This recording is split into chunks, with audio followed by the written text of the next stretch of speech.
All right, so I'm going to record this and we'll kind of back up to the beginning, and hopefully those who didn't make it, I can figure this out and life will be better. So sorry for the restart. Okay. There we go. All right, so there's that. I'll get back to the beginning. So this is Beekeeping Basics, and taught by me, Valerie Copper, and my apiary is called Queen's Landing. If you've ever watched Game of Thrones, you know, their special town was called King's Landing, and so, you know, I made a little play on that. Beekeeping is known as apiculture, which is the activity of keeping bees for a lot of purposes, which would be collecting their honey, collecting their wax or their propolis, royal jelly to help pollinate crops, as well as, you know, just helping the pollinators and the world in general.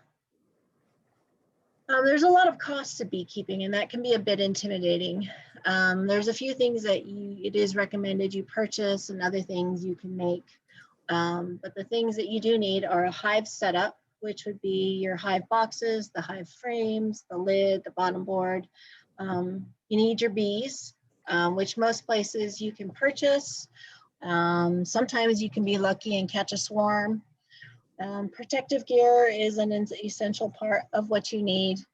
And then there are a few tools that you will need. And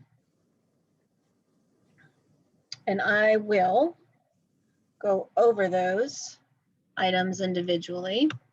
So first, there's the beehive. This is where the bees are going to live and do their work. And what type of beehive you choose basically depends on your comfort level and your convenience. There's 4 main types of beehives or styles that are seen these days.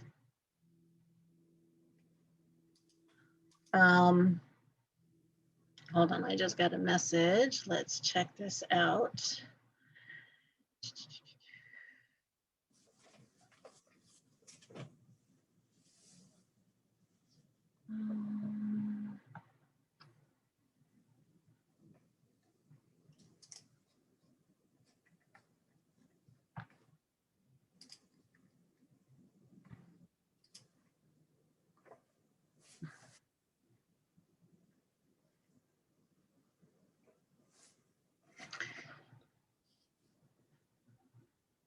Okay.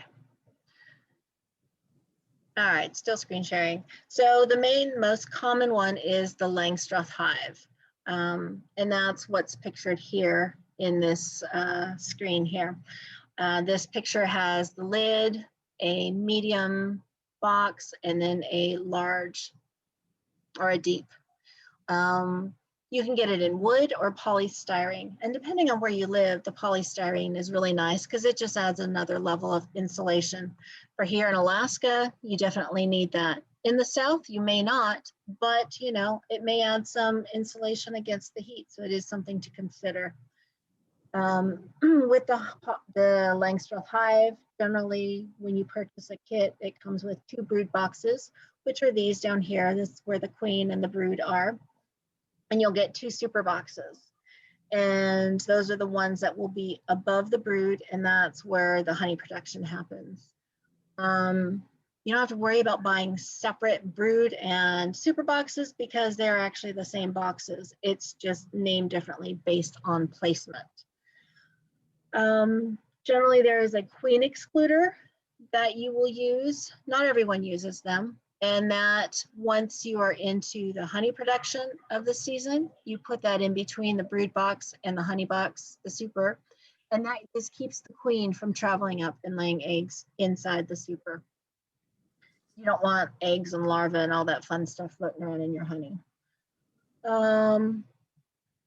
Let's see what else. There is an inner lid inside underneath this cover here. And that just adds like an attic space for the warm air to go, especially on those hot summer days, or here warm summer days. And in Alaska, A polystyrene version will run you about $400. In the lower 48, maybe a little bit less. And the wooden is a little bit cheaper, and those are about $300 to $350. Let's see, some of the other types of hives that you'll see out there is a long or horizontal, which is essentially your Langstroth hive, but instead of holding 10 frames, it will hold 20 or 30 or however many you make it for.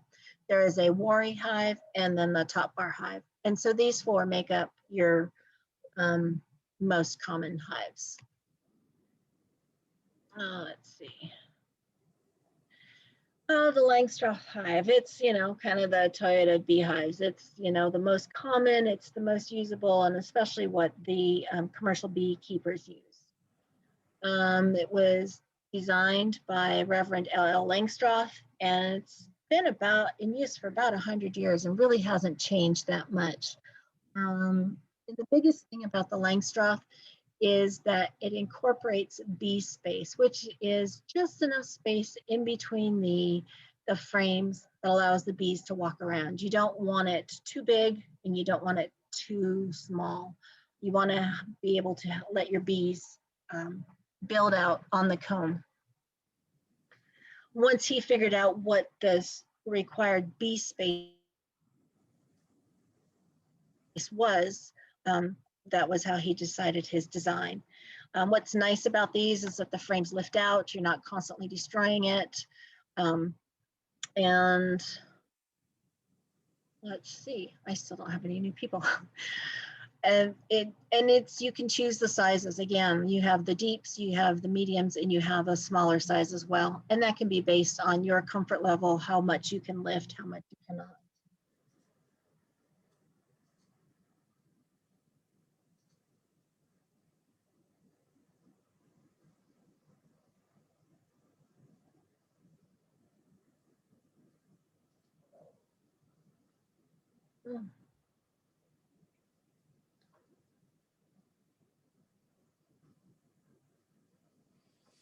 Okay. I wish I could figure out why other people can't get in.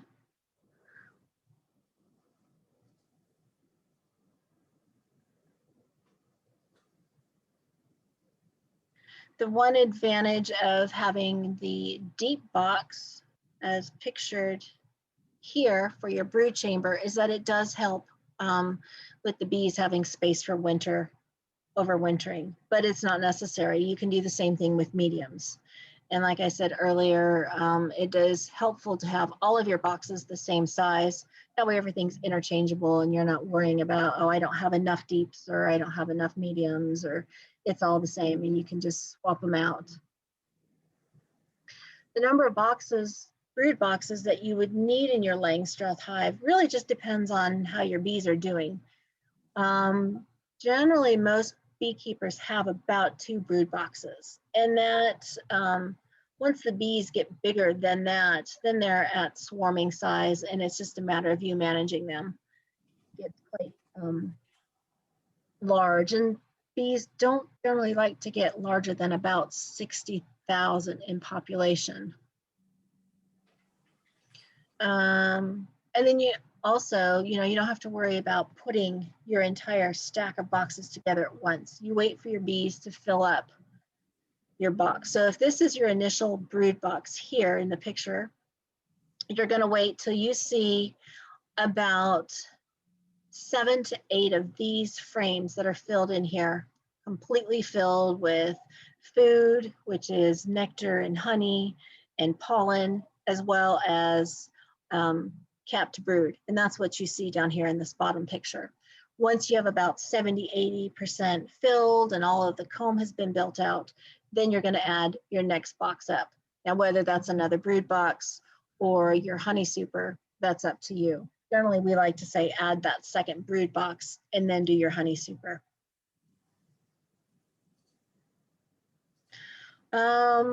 There's pros and cons to each type of hive.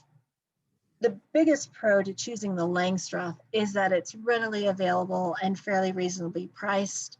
Most beekeeping supplies, that is going to be the largest availability of their product. All the parts are interchangeable, which means you can get them from different manufacturers. If you buy your boxes from Man Lake and you buy your frames from Dadant, you know that they're all going to fit together, so you don't have to worry about that. It's easy to maintain. Really, all you need is a coat of paint or sealant every couple of years, and that keeps it nice and weatherproof. And the other thing is you can actually get these hives fully assembled and painted and ready to go. Or you can get them where all the pieces parts come to you and you assemble it yourself. And again, that's all up to your level of comfort. And they're really easy and designed for honey production. Again, this is what the commercial beekeepers use. They use the Langstroth hives.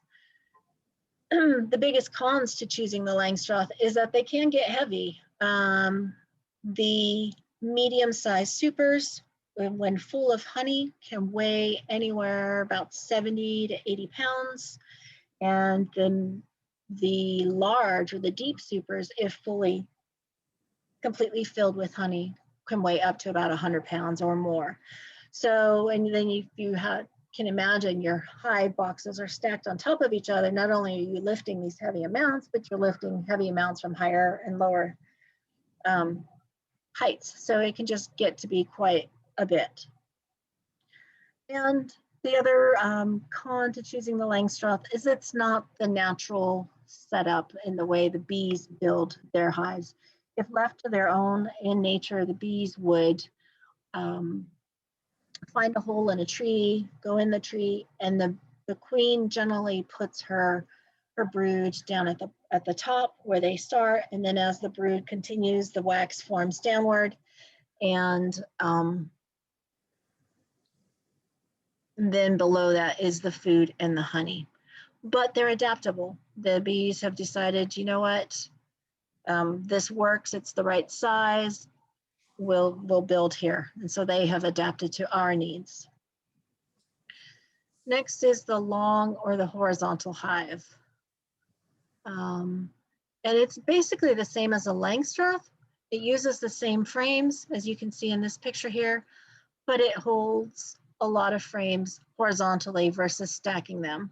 And if the entrance is here, what you would do is you would just make sure that your brood chamber is going to be in this area.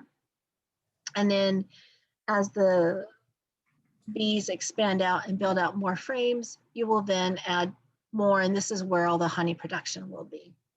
It's just a different level of organizing, but the biggest benefit is that it's not as backbreaking for you, the beekeeper.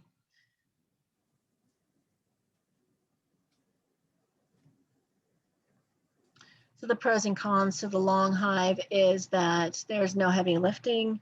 It's great if you have a bad back or joint pain or even mobility challenges. So people who are in wheelchairs, are able to beekeep in this manner.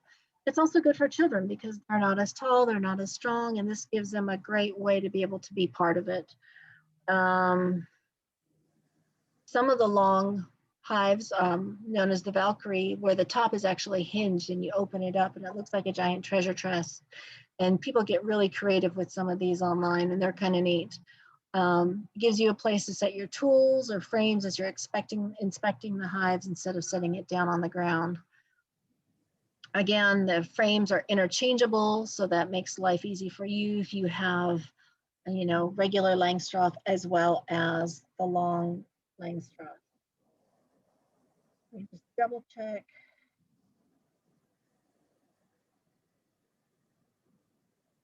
Okay. The biggest cons is that they're going to be more expensive than the typical Langstroth because they're not as easy to find. And other fixtures might not fit, which would be maybe the inner covers. You would obviously have to make something unique to this setup, but they're also fairly easy to make. So I guess that goes in the pros.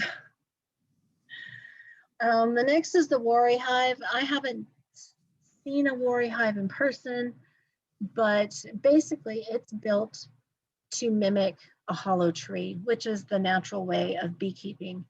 And this was designed by a French abbot named Emile Wari. And there's a whole lot less interference from us as beekeepers with the bees. Essentially, once you put them in there, you're kind of done until you are harvesting the honey.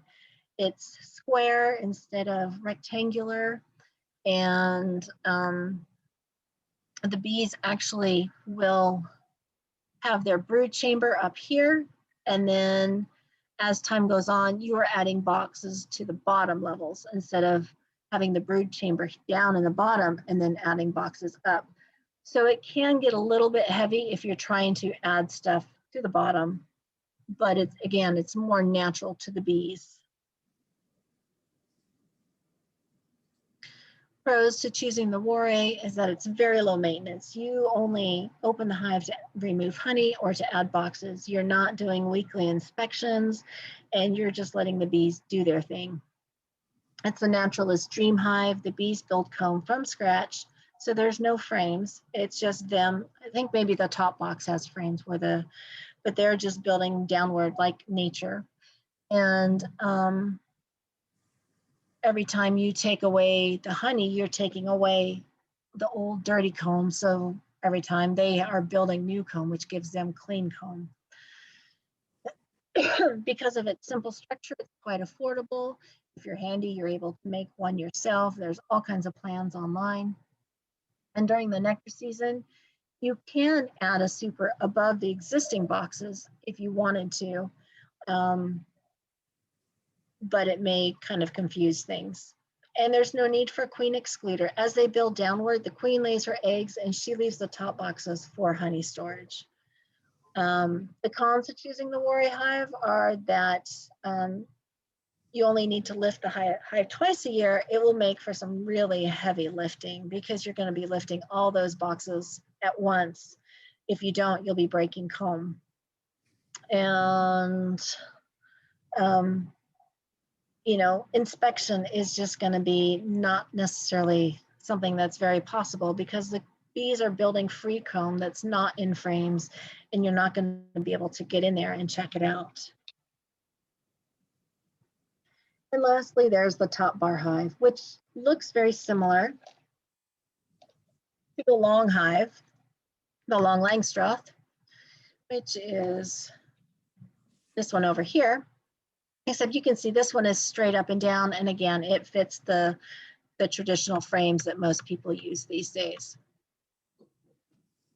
You can see the top bar, it's slanted, and essentially you only will have a top bar here, and because of this triangular point on the bar, bees will build comb downward.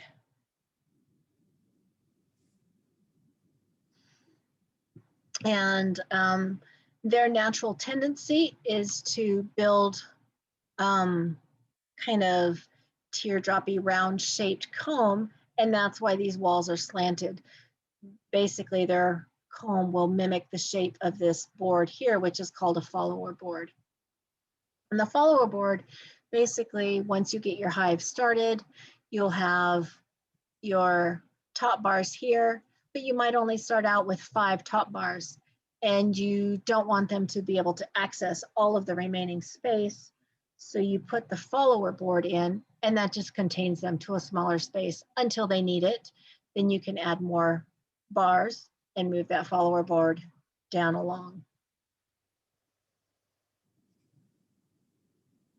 This is going to have a lot of the same benefits of the long hive in that, you know, you're not building upward. It's going to be great for those that have any lifting difficulties or handicaps. There's no frames. It really is just this top bar where the bees build their comb down naturally. So the pros of choosing the top bar, again, no heavy lifting, easy to harvest honey. You just basically slice that piece of comb off under the bar and replace it, and then they'll build another. They'll build their comb according to how they need it and as much as they need. And it allows you to carry out inspections. It's more natural than the Langstroth, but not as natural as the Warre. So it's kind of a good medium, you know, halfway point kind of a hive. Cons to choosing the top bar hive is that knowledge transfer is a challenge. So if you're used to working your hives in the Langstroth and then you switch over to this top bar, it's a little bit different in the way you take care of them. But you know, not impossible. And the biggest one is that they're not as readily available. They're bigger, and you know, like I said, most bee supply places carry the Langstroth, but again, they are easy to build. So here's just a sampling of all the different hives. You got your Langstroth here, shows you how the frames sit inside, and this is the queen excluder, keeping the queen down in the brood area. This is your bottom board, and this is your entrance reducer, and it's got a couple different entrance sizes. Just make the guarding of the entrance simpler for the bees, depending on the size of the colony. This is your Warre hive. These are several long Lang hives, and here's 2 of your top bar hives. Choosing the right type of beehive for you is really up to you. And there's more than just those 4 that I mentioned. There's a flow hive, which is fashioned around the Langstroth, but it's got a lot of plastic mechanisms in it that once the bees fill up the honey supers, all you really do is turn a couple levers, essentially, and the honey will pour out of the hive. They are more expensive, and I don't know how well they'll work here in Alaska, but it is something to look into, to do the research. You just have to figure out what your needs are and what kind of a beekeeper you want to be. You know, are you there for the honey? Are you there for the bees? Do you want it easy? Do you want to inspect them? Do you not?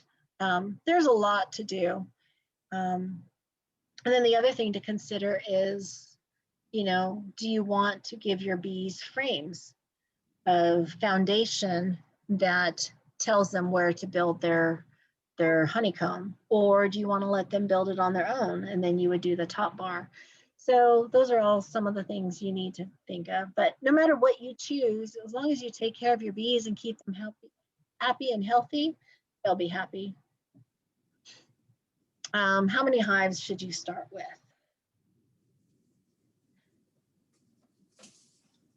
So a lot of people just want to start with 1. And let me see what this message is here real quick.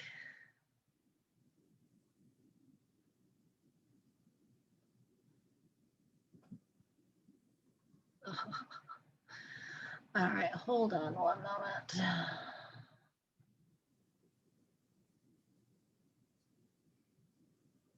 Let me pause this really quick.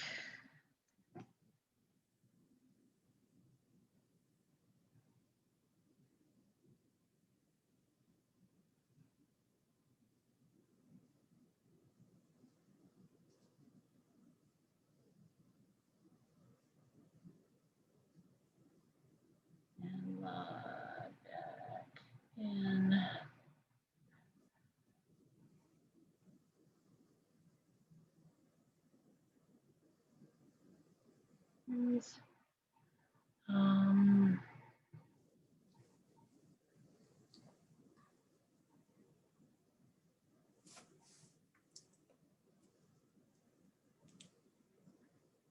Okay.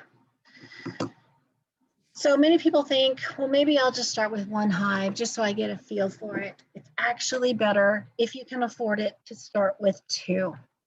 And the reason you want to do that is so that you have something to compare against. I mean, what do you mean by compare against? So the reason you want 2 hives to compare is that, make sure I'm still recording, yes. So you've got 1 hive that is just really thriving, and they're bringing in the pollen, and and all the nectar, and you're having to add more frames and add more boxes. Well, great, but you don't know that that's great or not great if you only have the one hive.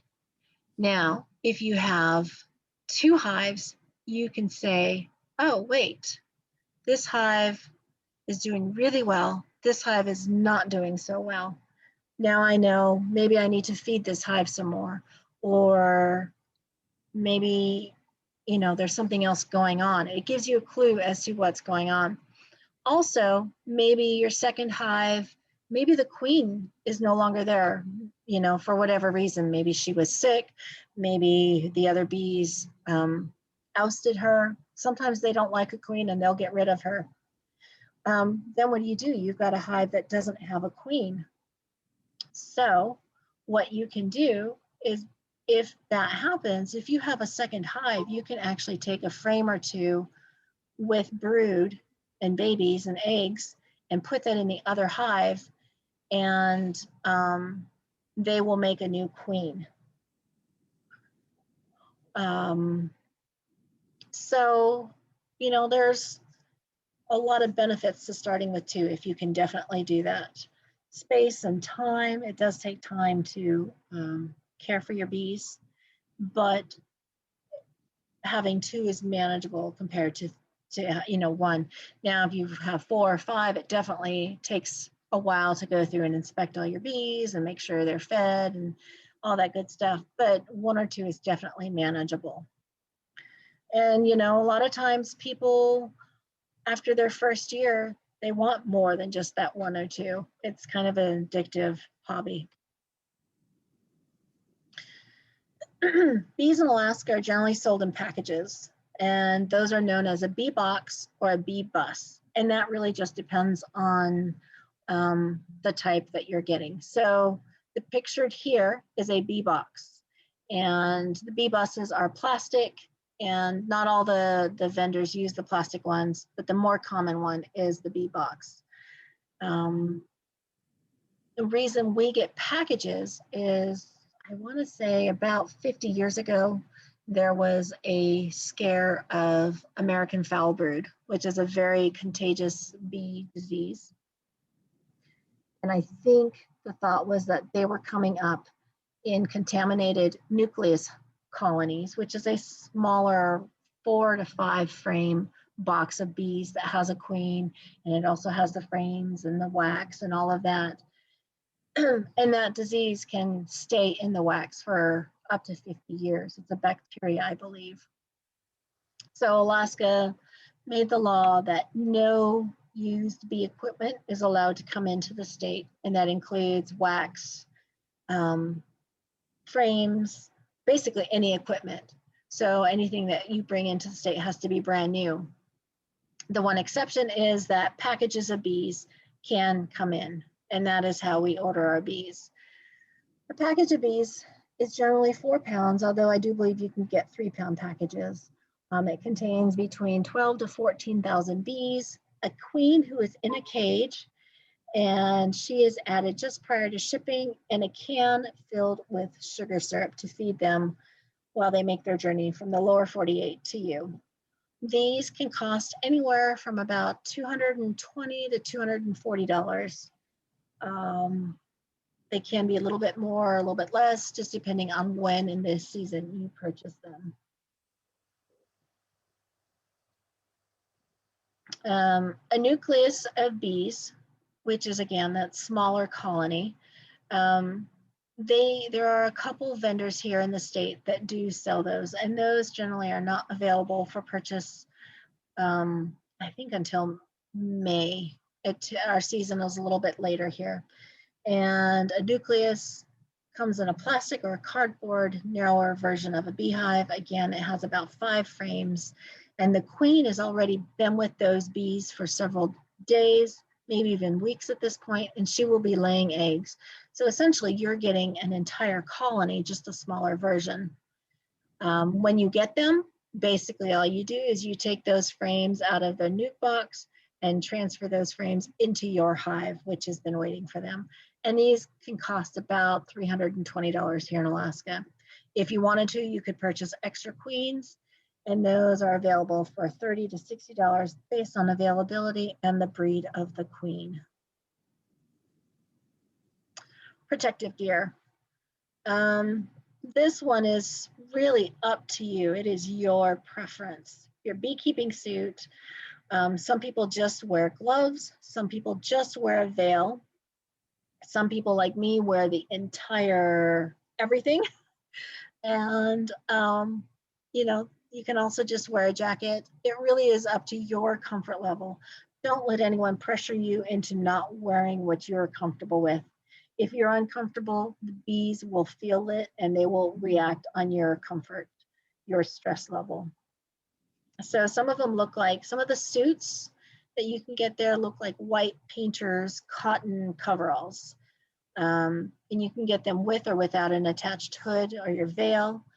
Or you can get some of the nicer ones which have multiple layers of plastic mesh. These are nice because they add the extra protection against the bees because it's plastic, it's mesh, and it's kind of layered. They're also nice because they do add a level of ventilation and it gets really hot in those suits. Gloves, I definitely recommend a form of gloves. Let's see, the leather ones run approximately $30. And I'm gonna stop here for just a second with the sharing. Where's my camera?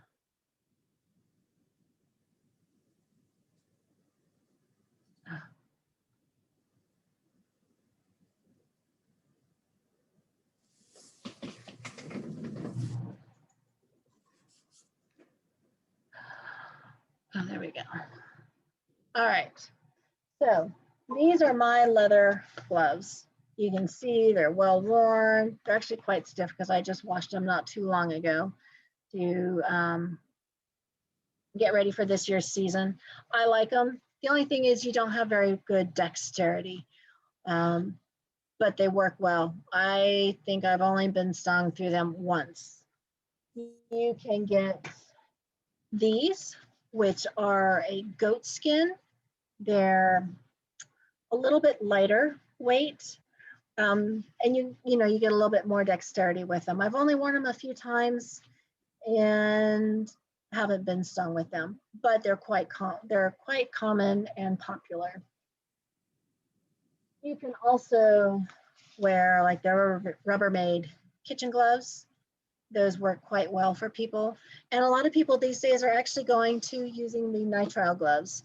The one thing I do recommend with the nitrile is try to find gloves that are not black.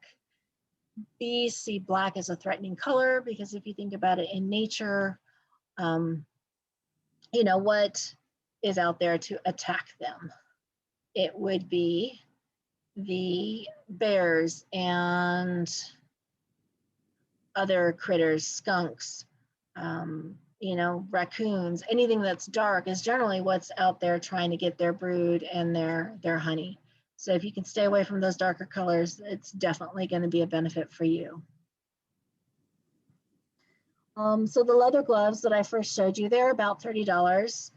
And like I said, a lot of people are switching to nitrile just for greater dexterity, but you do run a little bit risk of being that it's thinner, that you will get stung through them. The cotton jackets with a veil can start as low as $60 and will go up from there. Cotton suits and a veil are at about $100 online, and the layered plastic mesh suits are a little bit more. Mine I got from Nathan here at Regeneration in Eagle River, and it had the fencing type veil. So there's two main types of veils. This one here with the round hood, and you get a little bit more area of vision, I guess you could say. And then this is the fencing veil. So my suit has the fencing veil. It's the mesh. It's the full body. I believe I paid $120. So it's not outrageous, and it lasts. They're pretty handy. Oops. Tools. There's a lot of different tools out there. And really, there's only a couple that you need, and I have them pictured here. So you're going to need your hive tool. Those vary anywhere from $5 to $20. You're going to need a smoker and a brush. So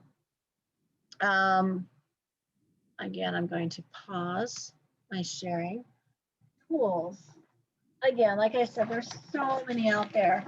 There is the J-hook style. And so what it has is it's got an end on it for scraping. You're always going to be scraping propolis or wax off. This is great for using to pry your frames up out of the box.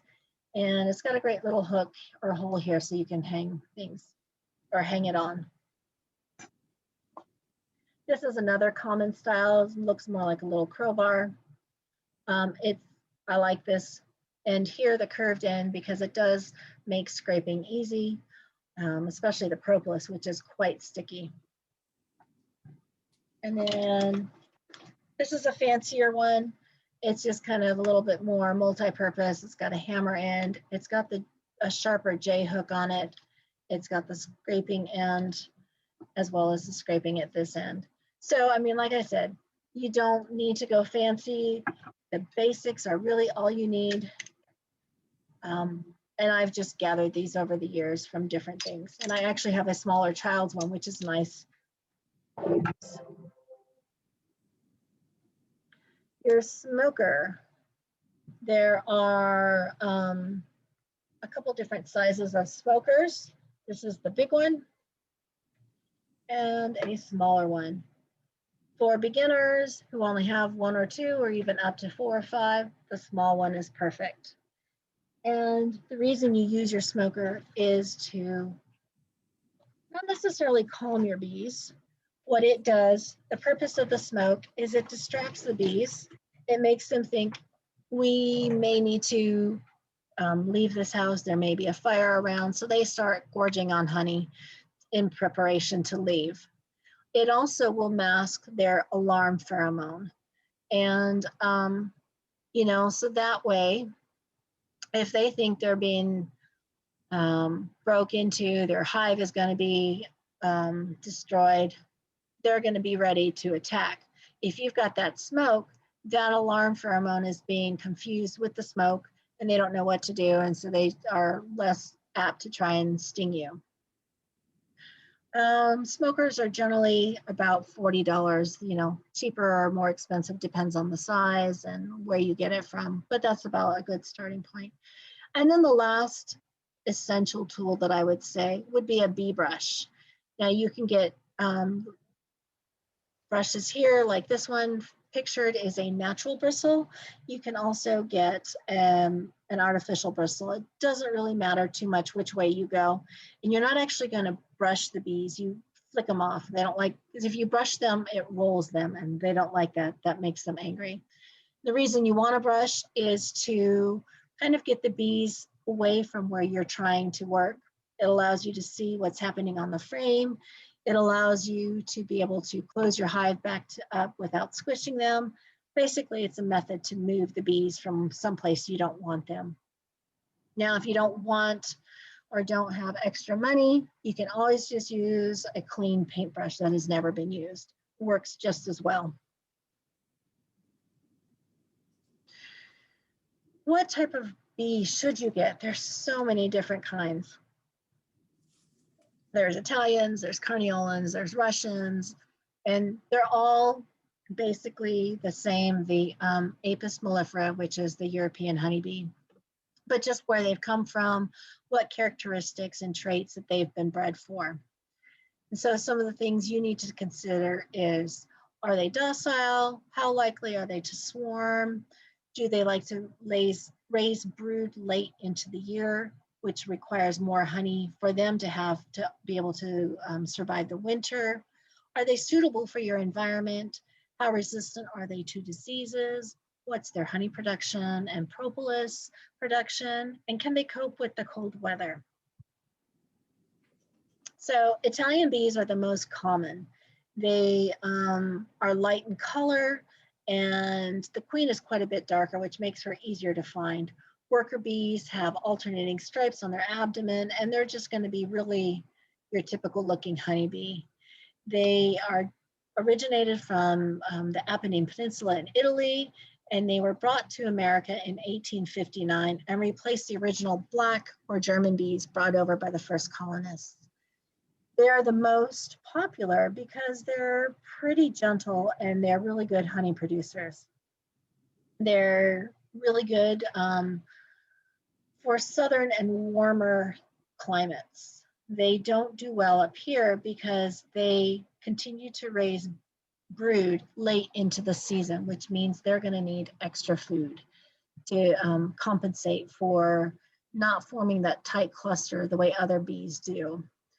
They're great foragers and do a great job of keeping their hive clean.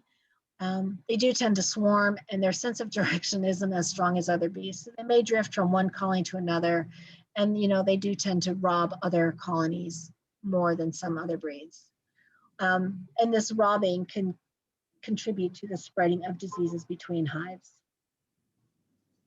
Russians are dark brown to black in color, and the yellow part of the abdomen is paler. They originated in the Primorsky region, which is home to the Varroa destructor and tracheal mites.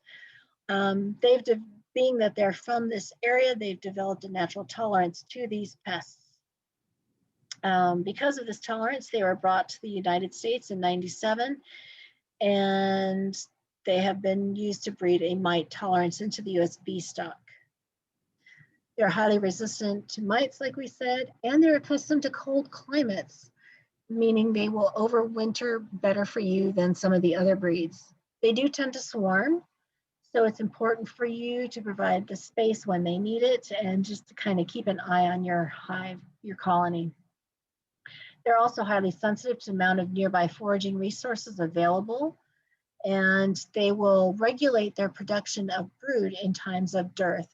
And a dearth is when there is no nectar or pollen coming in.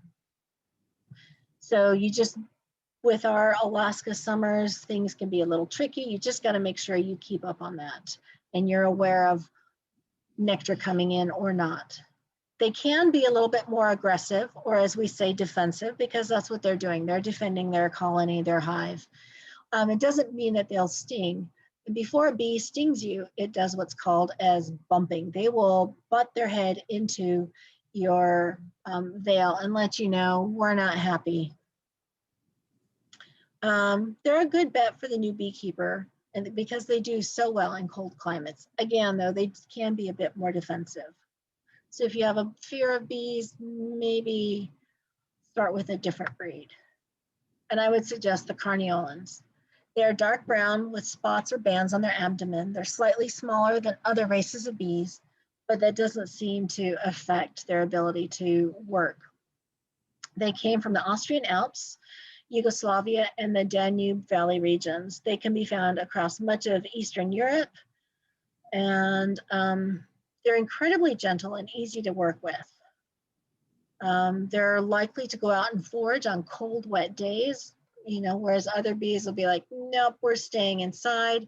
I've seen my bees outside in, 30 degrees. They're not foraging, but they're doing cleansing flights. And I've seen them on rainy, overcast days, so it doesn't seem to stop them. They create very little propolis and build up their numbers rapidly in spring. The benefit of having the little propolis is that your frames aren't going to get glued into place, which makes it easy to do your inspections. They're adept at handling dearths, and they rapidly adjust their brood production based on availability of food. They do have a tendency to swarm, so you just, make sure that they have an appropriate amount of space in the hive. Carniolans tend to be quite capable of fending off parasites, and they do show some good resistance to some of the diseases that are out there. So they're a good overall bee to start with. There are many other breeds of bees available, but they are a little bit harder to find. And those include buckfast, which were a race out of England and are more suited to damp weather, the Cordovan, and the Alaskan. And there is a beekeeper here in our area, Keith Malone, and he has the Alaskan honeybee. It's not a native bee, rather it's a line of bees that have successfully overwintered Alaska's harsh climates. and those genetics have been bred for and passed on, and they can be found and purchased at alaskahoneybee.com. Our next meeting will be basically setting up your hive, receiving and installing your package of bees, feeding your bees, your initial inspection, and registering your bees. Any questions? No, I'm good. You're good. Again, sorry for all of the interruptions. I don't know what happened. I will try and get that figured out for the next class. And that will be next Saturday at the same time.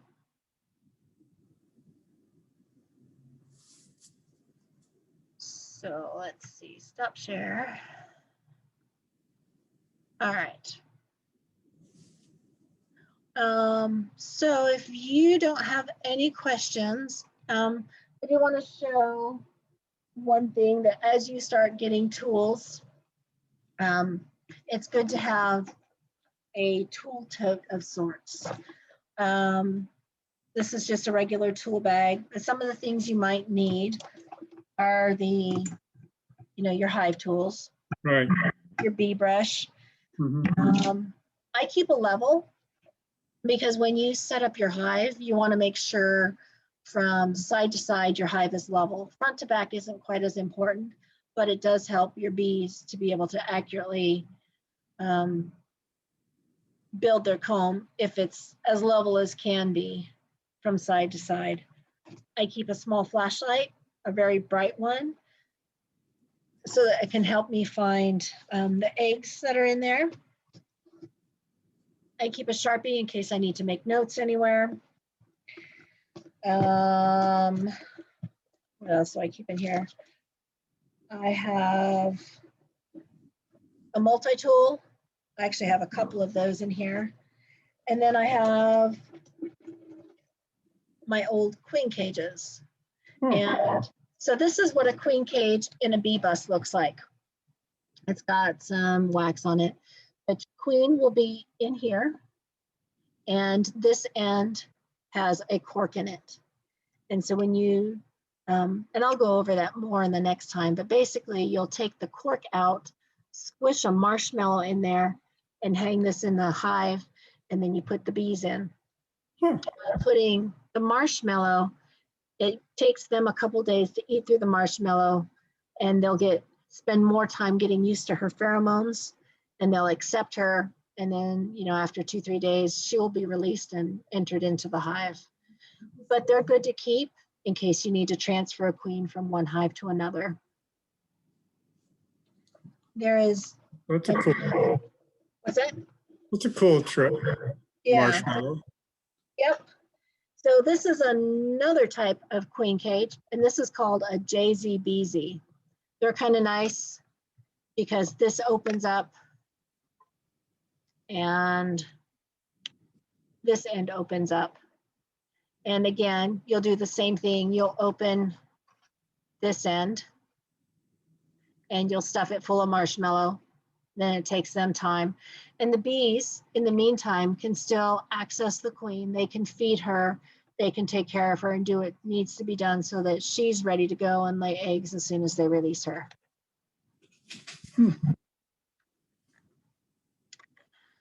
And let's see. So this is my paintbrush. If I can't, you'll notice that as you get into beekeeping, you're constantly setting your tools down, wondering where you put it. Mm-hmm. It helps to have a couple extra. This is a queen catcher for marking the queen. So if you see your queen, you'll put this over the queen, and this should stay up. You'll slide this part down and it creates a cage for her. And then you can take your finger and slowly raise this and kind of gently pin her down so that her abdomen is right here, or her thorax, and then you put a paint mark. And that helps you be better able to find your queen. Okay. Sometimes you get a queen that's marked and sometimes you don't. And And I keep a Ziploc bag so I can keep my excess wax that I remove from the hives in. And you can always melt that back down and do other things with it later. Mhm. The other tool is this, and I love this tool. It's not necessary, but it makes my life a whole lot easier, and it's used to grab the frames. So you've got 10 frames sitting in a hive. You can take this, place this in between, twist it, and it pops the wax that may be holding the frames together. You'll do that at both ends. And you set this on, and you grab it, and you pull it straight out. That makes life so much easier than trying to squeeze your fingers in between when you've got gloves on and there's bees crawling around and you don't want to squish anyone. So it is not a necessary tool, but I definitely do use it a lot. Yeah. Let's see. This is a frame that has plastic foundation on it, and it has not had any wax built up on it. So this is just, and they pop out. They're kind of nice. I don't want to break it, but they do pop out if you need to swap it out or do something different. The benefit of the plastic frames over wax frames is that if you have enough to do a honey harvest and you put it in an extractor, you're not going to blow out and have the wax break and come flying out in the extractor just due to centrifugal force. The plastic is strong enough to withstand that. This is what a wax frame looks like. It's in sad shape. That's why it's not in a hive. But, and these are both the medium. This is a deep, so you can see the size difference. Mhm. And this has had wax being built onto it. Yeah. So it's not complete, but they did start. All right, so I think that's about it. And I will try and get this figured out for next time. Okay, great. Thanks a lot. Well, thank you. Mhm. Bye-bye. Bye.